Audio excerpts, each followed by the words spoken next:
नमस्कार साथियों, स्वागत है आप सभी का। देखिए, अपना बालकांड वाला भाग चल रहा था, उसी में अपन आगे बढ़ते हैं। और भी क्लासेज जो है अपनी, जैसे मैं बात करूँ बिहारी रत्नाकर को लेके, वो क्लासेज भी चल रही हैं। जल्दी ही उसके जो पूरा जो टॉपिक है वो क्लियर हो जाएगा, और क्लियर होते ही उसके जो क्वेश्चन आंसर्स हैं, क्वेश्चन वगैरह जो हैं वो आपको करवाए जाएंगे। ऑब्जेक्टिव टाइप क्वेश्चन होंगे, ठीक है। एक दो दिन में जो है वो क्वेश्चन करवाने का प्रयास जो है हम करेंगे। देखिएगा, सबसे पहले लिखा है कि सुकृति साधु नाम गुण गाना। तो देखिए, यहाँ पे तुलसीदास जी कहते हैं कि जो सुकृति है, सुकृति जो है नाम गुण गाना, गुणगान, गुण गाना का मतलब है गुणगान करना। तो सुकृति जो है उसका गुणगान तो कौन करते हैं? साधु लोग भी करते हैं। ते विचित्र विचित्र जल विहंग समाना, विहंग कहते हैं पक्षियों को।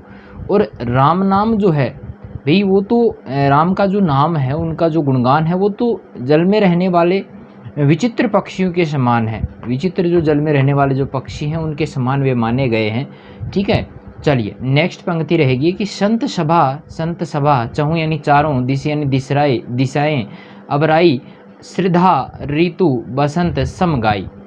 बसंत का मतलब वसंत ऋतु की बात की गई है, यानी सम यानी समानता, गाय यानी गाना। तो देखिएगा, यहाँ पे तुलसीदास जी कह रहे हैं कि संतों की जो सभा है, संतों की जो सभा है वो इस मानसरोवर रूपी जो मानस का कहा गया है, मानसरोवर, मानसरोवर, मानसरोवर जो झील है उसकी बात की गई है, मानसरोवर जो तालाब है उसकी बात यहाँ पर की गई है कि संत सभा ही इस सरोवर के चारों ओर, चहुं दिशा का मतलब है चारों ओर, श्रद्धा, ऋतु, बसंत, समगाई। और देखिएगा कि चारों ओर अमराई, यानी अमराई कहते हैं आम की जो, देखिए अमराई का मतलब है आम की जो बेलें हैं, आम की जो बगीचियां हैं उनकी बात की गई है कि आम की जो अमराई कह दें, सीधे अमराई कह देता हूँ मैं, कि इसके चारों ओर क्या है? अमराई है। और श्रद्धा जो है वो वसंत ऋतु, वसंत ऋतु के समान कही गई है। श्रद्धा को किसके समान बताया है?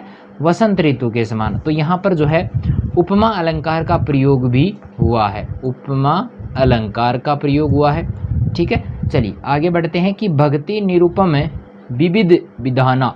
भक्ति का मतलब भक्ति है, निरूपम यानी अनोखी है, अनूठी है, विविध का मतलब है विविध, विधाना का मतलब विधान। तो देखिए, नाना प्रकार की जो भक्ति है, विविध प्रकार की जो भक्ति है, आदि का निरूपण। क्षमा, क्षमा का मतलब होता है क्षमा, क्षमा का मतलब क्या है? क्षमा है, दया है, दम है, लता बितान। तो देखिए, इसकी जो बात की गई है कि निरूपण, भक्ति, नाना प्रकार की भक्ति का निरूपण जो है वो क्षमा है, दया है, दम का मतलब दम ही होता है ना, दम, लता, लताएं हैं, आदि के, लता बितान, लताओं का जो मंडल है, लताओं का जो समूह है उसकी बात की गई है। तो नाना प्रकार की भक्ति का निरूपण और क्षमा, दया तथा दम लताओं के क्या है? मंडप के समान है। किसके समान है? मंडप के समान माने गए हैं, ठीक है। बिताना मंडप के समान माने गए हैं। कि सम जम नियम फूल फल ज्ञाना। तुलसीदास जी क्या कहते हैं कि मन का जम, जम यम को कहते हैं, नियम है भाई, मन का यम है, नियम है। इसके अलावा फूल, देखिएगा नियम है, उनके फूल हैं, और फल यानी ज्ञान रूपी जो फल है, फल ज्ञाना लिखा ना, ज्ञान रूपी जो फल है। हरि पत रति यानी लगे रहना, रस, वेद वेद वेद, बखाना यानी बखान करना। और श्री हरि के चरणों में प्रेम ही इस ज्ञान रूपी जो फल है उसका रस के समान है। किसके समान है? ज्ञान रूपी फल के रस के समान है। और ये बात तो किस में कही गई है? वेदों में भी कही गई है। कि दोबारा से देखिएगा, मैं फिर से समझाता हूँ इसको आप लोगों को कि अलग अलग प्रकार की जो भक्ति है, देखिए यहाँ से था अपना कि अलग अलग प्रकार की जो भक्ति है वो निरूपण और क्षमा, दया तथा दमा आदि लताओं के मंडप के समान उसको माना गया है। कि सम जम नियम फूल फल ज्ञाना, हरि पत रति रस वेद बखाना। और इसके अलावा मैं बात करूं कि मैं जैसे मन का यम है, अहिंसा हुई, सत्य हुआ, ब्रह्मचर्य, ये सारे जो है नियमों की बात करूँ तो सोच है, संतोष है, तप, ध्यान वगैरह आदि जो है वो नियम है। आदि उनके फूलों के समान है। किसके समान है? आदि जो है सम यानी समान, आदि जो है इनके फूलों के समान है। यहाँ पर भी जो है उपमा अलंकार का प्रयोग हुआ है, फूलों के समान है। और इसके अलावा जो है ज्ञान फलों के समान है। भाई ये सब क्या है? ये तो फूल हैं, और फूल के बाद में जब फल बनता है, फूल के बाद में फल जब बनता है तो वो हो जाता है ज्ञान, फल रूपी ज्ञान की जब प्राप्ति होती है तो हरिपत रति रस वेद बखाना। और देखो ये जो बात हुई जिसमें प्रभु श्री राम के चरणों के प्रेम को लेकर अपनी बात हो रही थी कि प्रभु श्री राम के चरणों में जो रहेगा उसको प्रेम की प्राप्ति होगी और उसको प्रेम रूपी जो उसको जो ज्ञान रूपी जो फल है उसका रस मिलता रहेगा। भाई हरि के जो पति यानी पैरों में जो रहेगा उसको क्या रहेगा, जो ज्ञान रूपी जो फल है उसका रस उसे मिलता रहेगा। और ये बात तो कहाँ बखान की गई है, वेदों में भी उसको बखाना गया है, वेदों में भी ये बात कही गई है।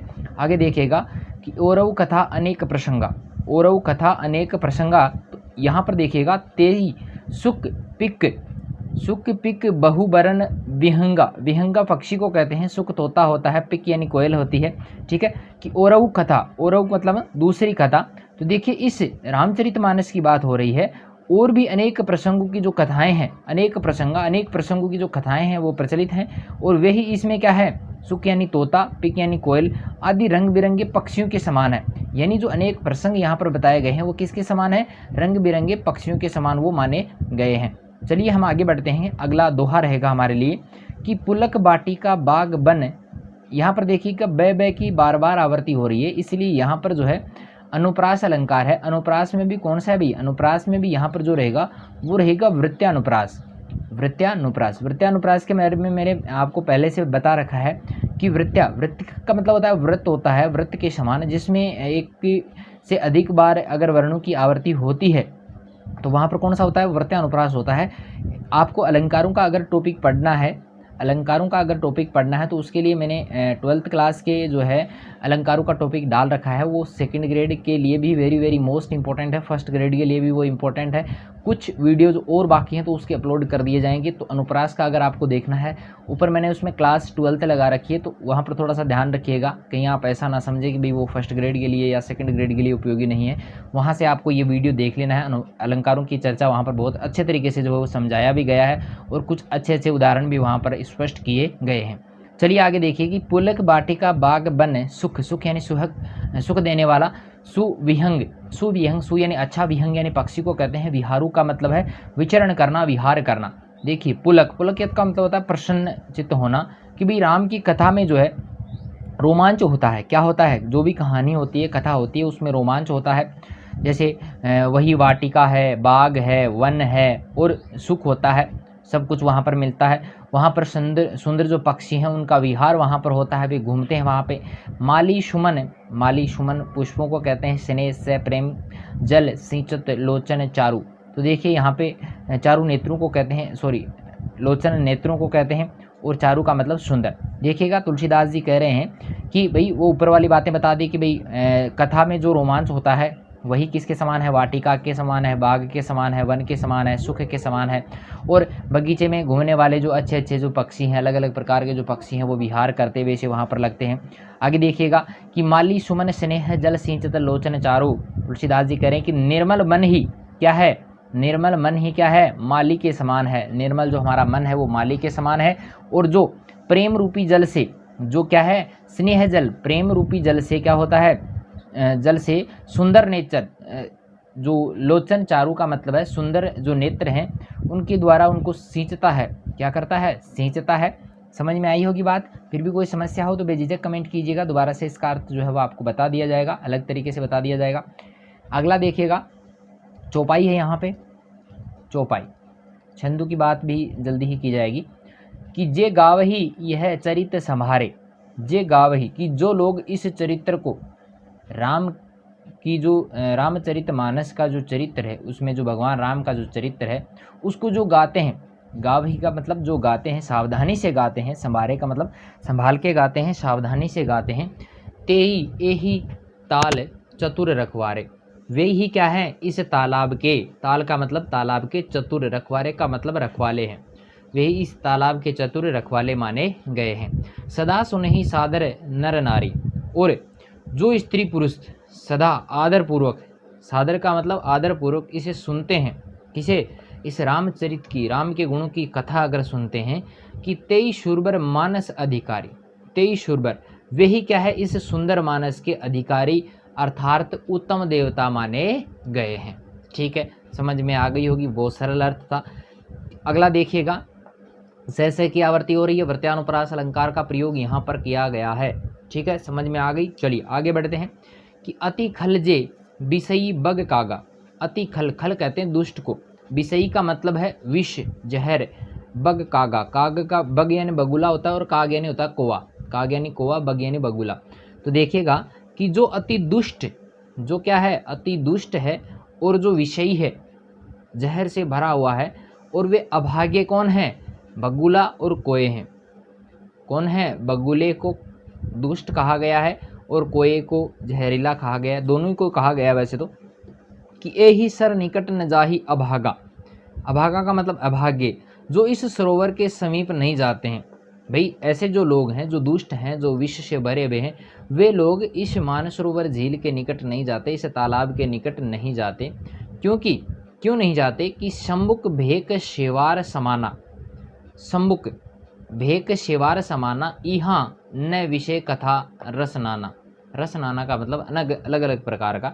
तो देखिए क्योंकि यहाँ पर जो मानसरोवर में जो क्या क्या रहते हैं देखिएगा, शंबुक घोंगे है, भेक मेंढक है, सेवार सेवार है, आदि के समान, लिख लीजिएगा अर्थ, आदि के समान क्या है, विषय रस की नाना कथाएं नहीं है। भाई क्योंकि यहाँ पर देखो ये सारी चीज़ें जो है सभी नाम यहाँ पर आए हैं, जैसे घोंगे का है, मेंढक का है और शेवार, ये जो है ये कथाएं इनकी देखने को वहाँ पे नहीं मिलती। यहाँ न विषय कथा रस नाना, इस प्रकार की कथा विषय की रस की नाना कथाएं जो है वो यहाँ पर नहीं है। कहाँ पर, मानसरोवर तालाब में। कौन से में, मानसरोवर जो तालाब है उसमें ये चीज़ें नहीं है। ठीक है, समझ में आया होगा पूरा का पूरा। चलिए आगे देखते हैं कि तेही कारण आवत ये हारे। तेही, तेही यानी इसी कारण आवत आते हैं, ये हारे कामी, कामी कामी पुरुष, काक कौवा, बाल बलाक, बलाक किसे कहते हैं भी, बलाक बगुले को कहते हैं ना, बलाक बिचारे, बिचारे का मतलब बेचारे।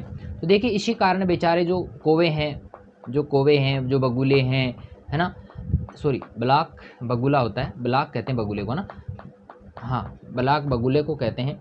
देखिएगा क्या कहा गया है कि तेही कारण आवत ये हारे, तुलसीदास जी करें कि इसी कारण बेचारे कौवे और बगुले रूपी जो विषयी लोग हैं, जो विषय वासनाओं में डूबे हुए हैं, वो बेचारे यहाँ आते हुए हृदय में हार मान लेते हैं। आवत ये हारे, अपने भाई आते तो हैं यहाँ पे, लेकिन आते ही यहाँ पर हार मान लेते हैं। आवत यही शर अति कठिनाई, और वे अत्यंत कठिनाई के साथ में यहाँ तक आते भी हैं भाई, क्योंकि वो बहुत बड़ी कठिनाई के साथ में यहाँ तक आते हैं। राम कृपा बिनु आई न जाई, क्योंकि देखो राम जी की कृपा के बिना यहाँ नहीं आया जाता है, और राम जी की कृपा उन पर हुई नहीं है, इसलिए उनको आने में बहुत ज़्यादा कठिनाई जो है वो महसूस होती है।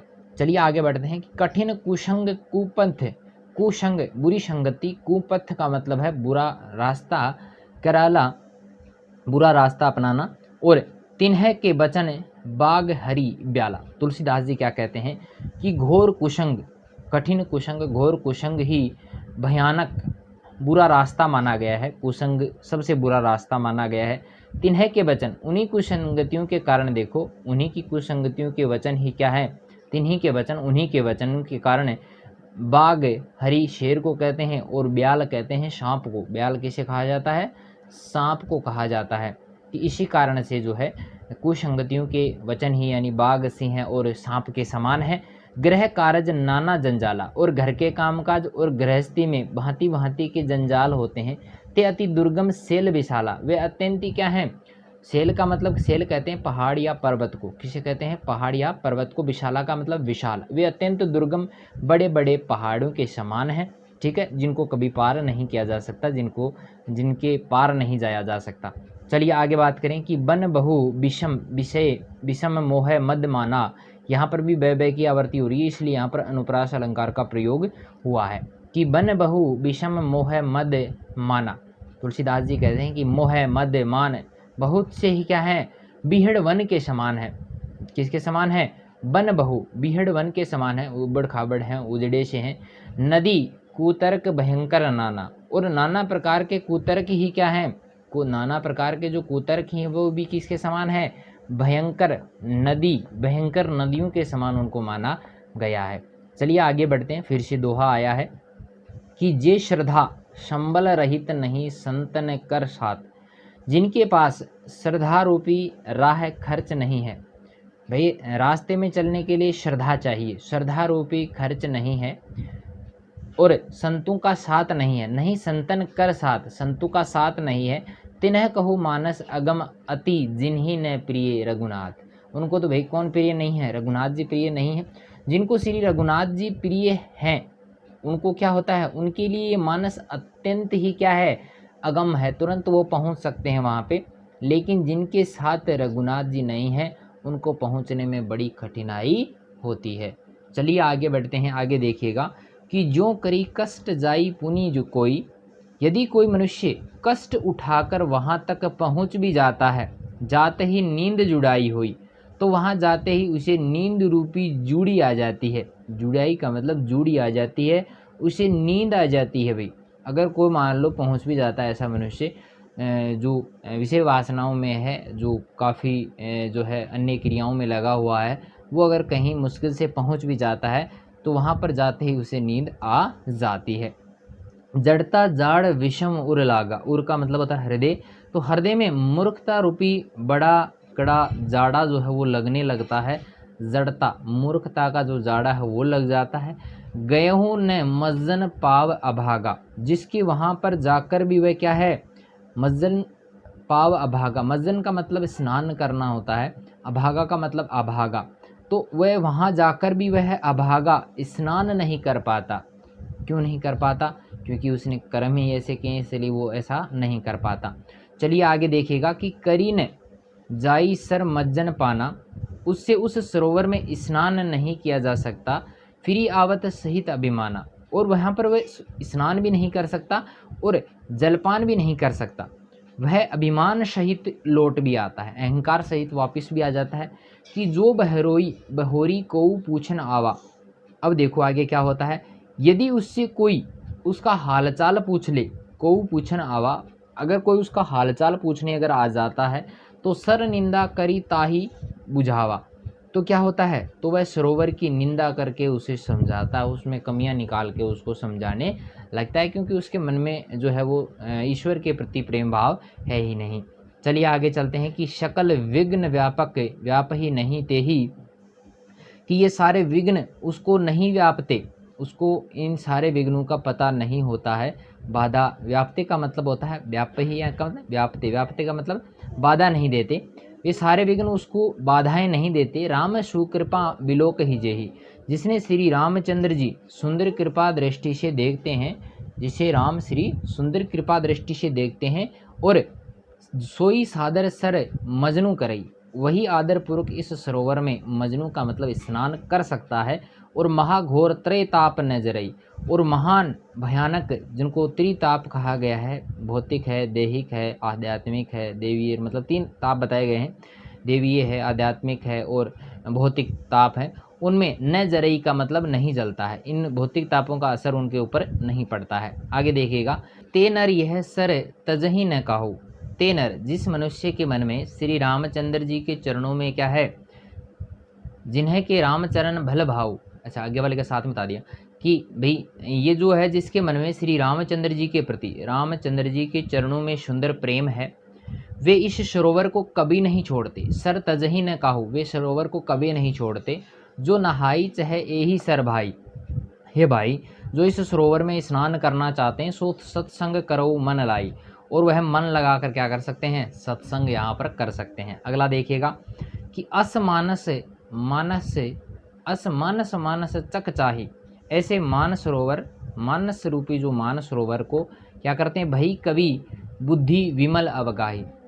देखिएगा दोबारा से कि ऐसे मानसरोवर को हृदय के नेत्रों से देखकर उसमें गोता लगाकर कवि, जो कवि है, कवि की बुद्धि जो है वो निर्मल हो जाती है। कैसी हो जाती है, विमल का मतलब शुद्ध हो जाती है।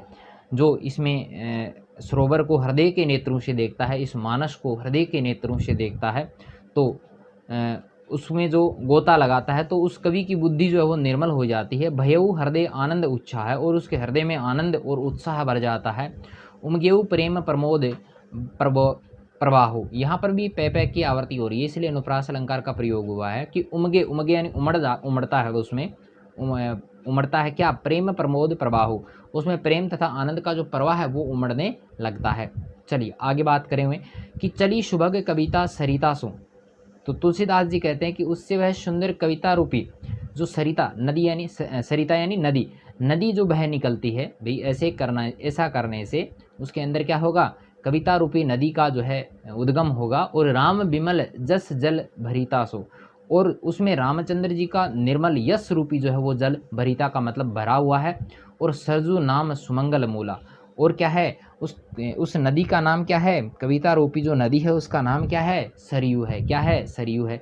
लोक वेद मत मंजुला कुला, जो सुंदर क्या है, मंगलों की जड़ है।